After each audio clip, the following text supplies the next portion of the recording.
नमस्कार दोस्तों, स्वागत है आपका आर्तुना लाइब्रेरी में, जहां हम प्रेरणादायक किताबों की गहराई में जाकर सीखते हैं एक बेहतर ज़िंदगी जीने के सूत्र। आज हम बात करेंगे एक ऐसी किताब की जिसने लाखों लोगों का जीवन बदला। मैरी कोंडो की मशहूर किताब the life changing magic of tidying up, यानी जीवन बदल देने वाली सफाई की जादूगरी। क्या आपका कमरा, अलमारी या जीवन भी उलझा हुआ है? क्या आप भी कभी कभी चीज़ों के बोझ से थक जाते हैं? अगर हाँ, तो ये वीडियो आपके लिए है। मैरी कोंडो का तरीका सिर्फ सफाई के बारे में नहीं है। ये एक अंदरूनी सफाई, एक मानसिक साफ सफाई और नई शुरुआत का रास्ता है। चलिए शुरू करते हैं। अध्याय नंबर 1 में मैरी कोंडो कहती है, सफाई क्यों नहीं टिकती। हम हमेशा सफाई करते रहते हैं, फिर भी गंदगी वापस आ जाती है। क्यों? क्योंकि हम चीज़ों को हटाते नहीं, बस इधर उधर रखते हैं। समस्या का असली समाधान यह नहीं कि हम हर दिन थोड़ा थोड़ा साफ करें, बल्कि एक ही बार में पूरी तरह साफ करें और वही चीज़ें रखें जो हमारे जीवन में खुशी लाती है। मैरी कोंडो का मंत्र है, अगर यह वस्तु आपको खुशी ना दे तो उसे अलविदा कह दें। अध्याय 2 में मैरी कोंडो कौन मैरी मेथड के बारे में बताती हैं। मैरी कोंडो ने एक अनोखी विधि बनाई जिसके 2 मुख्य सिद्धांत हैं। नंबर 1, सभी वस्तुओं को श्रेणियों में बांटकर एक एक करके साफ करें, जैसे कपड़े, किताबें, कागजात आदि। हर वस्तु को हाथ में लेकर पूछें, क्या यह मुझे खुशी देती है? अगर जवाब आए हाँ तो रखें, अगर नहीं तो उसे धन्यवाद देकर छोड़ दें। अध्याय 3 में मैरी कोंडो बात करती हैं, शुरुआत कपड़ों से करें। मैरी कोंडो कहती है कि सफाई की शुरुआत हमेशा कपड़ों से होनी चाहिए। क्यों? क्योंकि कपड़े व्यक्तिगत होते हैं, निर्णय लेना आसान होता है, परिणाम जल्दी दिखता है। क्या करें? अपने सारे कपड़े एक जगह इकट्ठा करें, एक एक करके हाथ में लेकर महसूस करें, क्या ये कपड़ा पहनते समय खुशी देता है? जो नहीं देता उसे रिस्पेक्टफुली विदा कर दें। महत्वपूर्ण विचार, हर कपड़े का एक जीवन होता है। अगर वो अब आपके काम का नहीं तो उसे छोड़ने में संकोच ना करें। अध्याय 4 में मैरी कोंडो बात करती हैं, सिर्फ वो रखें जो प्रेरणा दे। मैरी कोंडो मानती हैं कि लोग किताबों को लेकर बहुत भावुक होते हैं, लेकिन हमें उन्हें भी परखना चाहिए। किताबों के साथ कौन मैरी तरीका।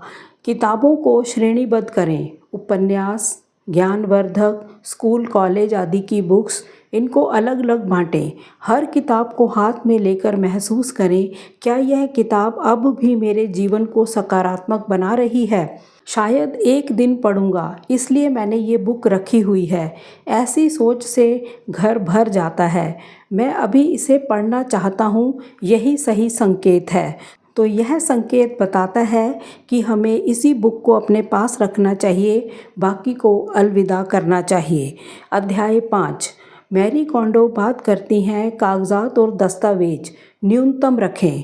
मैरी कोंडो कहती हैं, कागजात को या तो फेंक दो या संभाल लो, बीच का कोई रास्ता नहीं है। क्या रखें? जरूरी दस्तावेज जैसे रजिस्ट्रेशन, बीमा, बैंक आदि के पेपर रखें। चल रहे काम के पेपर्स अपने पास रखें। भावात्मक या प्रेरणादायक दस्तावेज सीमित रूप से अपने पास रखें।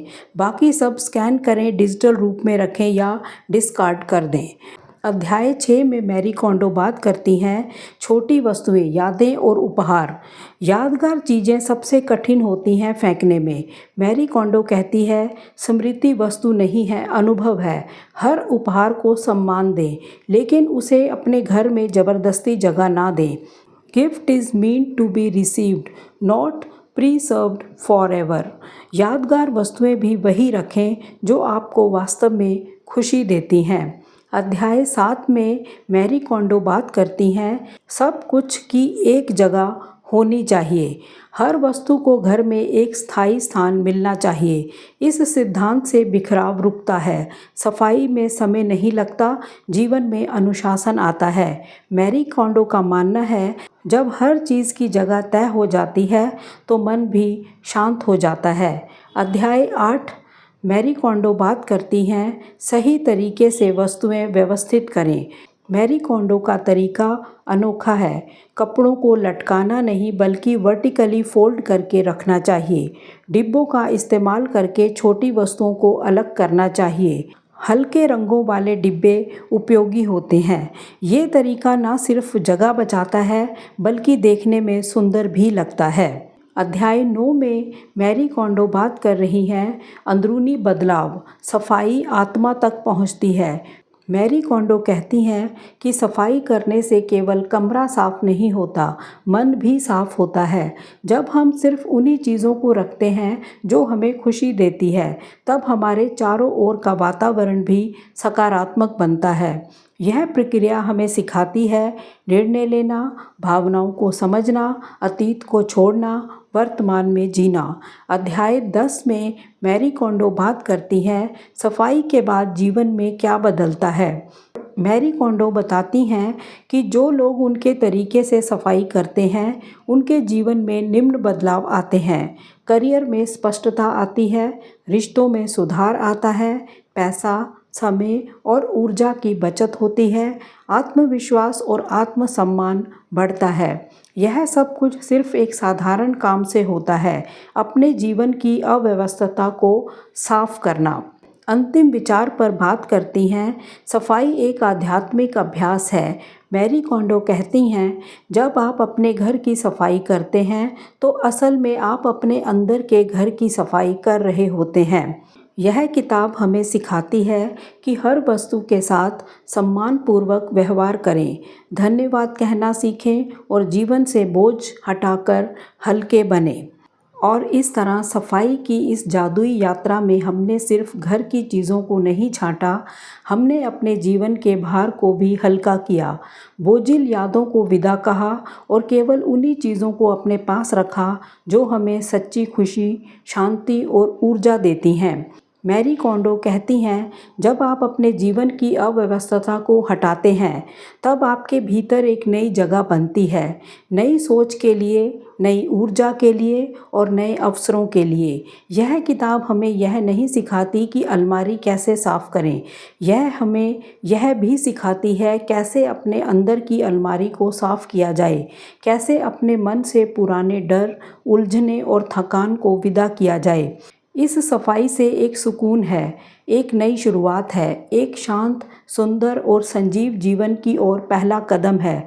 तो दोस्तों, अगली बार जब आप किसी चीज़ को पकड़ें तो खुद से बस इतना पूछिए, क्या ये चीज़ मुझे खुशी देती है? अगर देती है तो उसे प्यार से रखें और अगर नहीं देती तो उसे धन्यवाद कहकर अलविदा कह दें। यही है मैरी कोंडो की जादुई सफाई की असली ताकत। उम्मीद है इस बुक की समरी आपको पसंद आई होगी। अगर इसने आपके जीवन में कुछ हल्कापन और रोशनी भर दी हो तो इसे लाइक करें, शेयर करें और मेरा चैनल आर तुन्ना लाइब्रेरी को सब्सक्राइब जरूर करें। मिलते हैं अगली प्रेरणादायक किताब में। तब तक के लिए याद रखिए, साफ सुथरा घर एक शांत मन की शुरुआत है। धन्यवाद। आप सुन रहे थे आर तुन्ना लाइब्रेरी। धन्यवाद। जय हिंद, जय भारत।